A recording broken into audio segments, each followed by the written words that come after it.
నిన్న ఫ్రస్ట్రేషన్ లో ఉండి జగ్గారెడ్డి నోటుకొచ్చింది మాట్లాడారన్నారు ఎమ్మెల్యే చింతా ప్రభాకర్.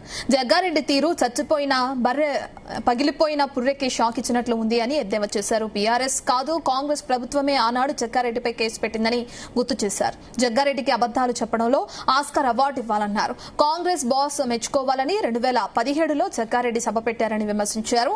నన్ను గెలిపించకపోతే కేసీఆర్ హరీష్ రావులను చంపేస్తానని సెంటిమెంట్ అటు రాజేసి 2018 ఎన్నికల్లో గెలిచారన్నారు. జగ్గారెడ్డి చచ్చిపోయిన బర్రె పలిగిపోయిన బుడ్డెడు పాలిచ్చింది అనే సామెతకి నిదర్శనం. ఆయన అబద్ధాలాడటంలో ఆయనకి ఏ అవార్డు ఇచ్చినా, ఆస్కర్ అవార్డు ఇచ్చినా తక్కువే అనిపిస్తుంది. ఆయన సంగారెడ్డిలో దాదాపు 3 సార్లు ప్రజలు గెలిపిస్తే ప్రజలకి ఎగనామం పెట్టిండు, పంగనామాలు పెట్టిండు.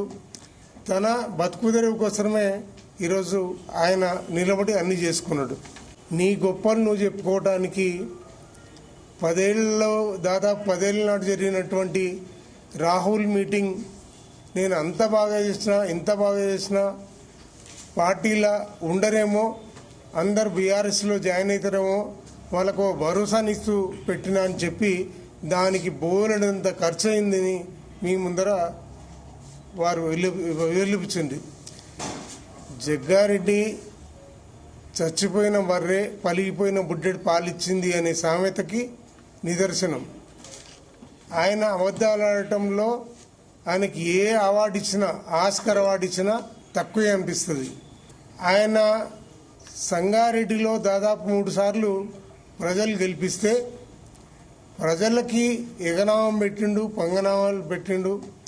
తన బతుకుదెరువు కోసమే ఈరోజు ఆయన నిలబడి అన్ని చేసుకున్నాడు. నీ గొప్పలు నువ్వు చెప్పుకోవటానికి దాదాపు 10 ఏళ్ళ నాటి జరిగినటువంటి